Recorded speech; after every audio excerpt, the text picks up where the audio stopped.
Hello dear students, कैसे हैं सब लोग। उम्मीद है कि सब बहुत अच्छे से होंगे।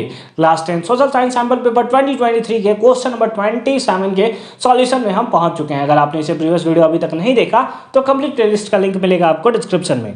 एक बार डिस्क्रिप्शन आप जरूर चेक कर लोगे। क्वेश्चन नंबर 27 क्या है, in what way multinational corporation, जिसको हम लोग शॉर्ट में एमएनसी बोलते हैं, different from the other companies. इससे पहले वाले क्वेश्चन अगर आप देखो, आप देखो 26 नंबर 25 नंबर, तो वो आपने देखा होगा तो डायरेक्ट क्वेश्चन आपको देखने को मिला है। जबकि ये जो है ना एक वैल्यू बेस्ड क्वेश्चन आप बोल सकते हो कि कैसे अदर कंपनी से एमएनसी जो है वो अलग है। हालांकि एमएनसी भी एक आपको मतलब एज हम लोग कंपनी बोल सकते हैं, लेकिन वो मल्टीनेशनल होता है, यानी कि बहुत सारे कंट्री में हमें देखने को मिलता है, उसका वर्क अलग अलग कंट्री में होता है। जबकि एक छोटा कंपनीज है या एक सिंपल कंपनी देखें तो वो सिंपली एक कंट्री में ही वर्क करता है। तो इसी के बारे में ही हमें सिंपली बताना है।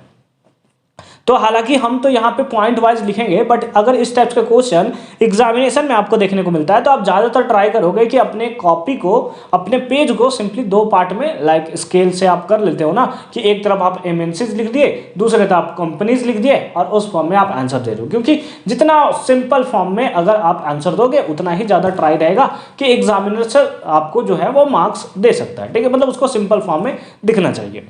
तो आइए हम लोग क्या बोल सकते हैं शॉर्ट में, अगर हम लोग समझना चाहें तो क्या है, एमएनसी जो होता है वो ऑपरेट करता है मल्टीपल कंट्रीज में। एमएनसी जो होता है वो एक्सपैंड करता है globally to gain access in the new market. जबकि हमारे पास कंपनी जो होता है, छोटे मोटे कंपनीज हैं या सिंपल कंपनीज देखें तो एक ही कंट्री में वर्क करते हुए देखने को मिलता है।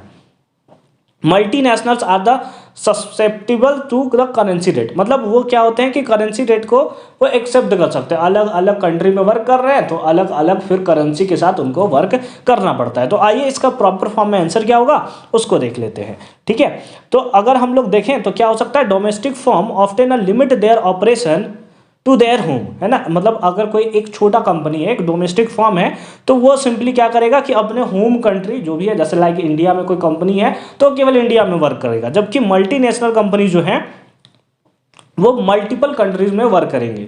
जैसे एग्जांपल में अगर हम लोग बात करें तो माइक्रोसॉफ्ट हो गया, गूगल हो गया, रिलायंस इंडस्ट्रीज बहुत सारे में काम करती है, टाटा भी बहुत सारे कंट्रीज में काम करते हुए देख, तो ये सारे के सारे क्या हो गया, इन्फोसिस हो गया, विप्रो हो गया, तो ये सारे के सारे टीसीएस हो गया, तो ये सारे के सारे जितने भी कंपनीज हैं ये मल्टीनेशनल कॉर्पोरेशन या फिर एमएनसीज जो है वो बिल्कुल अलग है हमारे नॉर्मल कंपनीज के मुकाबले में। ठीक है, दूसरे पॉइंट में हम लोग क्या लिख सकते हैं, दूसरे पॉइंट में लिख सकते हैं कि एमएनसी जो है वो एक्सपैंड करते हैं ग्लोबली। ग्लोबली का मतलब क्या हुआ है, अगर हम लोग वेरियस रीजन के लिए बात करें तो ये क्या होता है, इनके पास गेन होता है एक्सेस करने का नए नए मार्केट को। ठीक है, जबकि अगर हम लोग दूसरे तरफ में एक छोटे कंपनी को देखें तो वो एक जो होता है एक कंपनी को ही, मतलब एक कंट्री को ही टारगेट दे सकती है। जितना भी उसका मतलब पॉपुलेशन है बस उसी को उसे टारगेट करना होता है। ठीक है, जबकि एमएनसी जो होता है इससे बिल्कुल ही अलग है।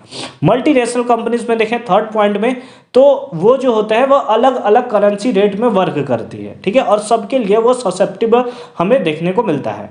ठीक है, और अगर कहीं पे अगर let us suppose inflation in the foreign currency rate में, है ना, फॉरेन कंट्रीज में अगर हम लोग देखने को मिलेगा कि एक टाइम में इन्फ्लेशन देखने को मिला, तो उस केस में वो अलग अलग पार्ट में अलग अलग तरीके से ऑपरेट कर सकती है। ठीक है, तो इनके पास एमएनसीज के पास ये सारा का सारा हमें क्या देखने को मिलता है, एक टाइप का हमें बेनिफिट हम लोग बोल सकते हैं कि देखने को मिलता है। जबकि एक लोकल कंपनी जो है, अगर एक कंट्रीज में अगर कोई फैमिन आ गया तो उसे सारे के सारे पार्ट से उसे खुद ब खुद वर्क करना पड़ता है, मतलब उसको खुद ही झेलना है सारे के सारे पार्ट को, अगर वो एक कंट्री में वर्क कर रही है तो।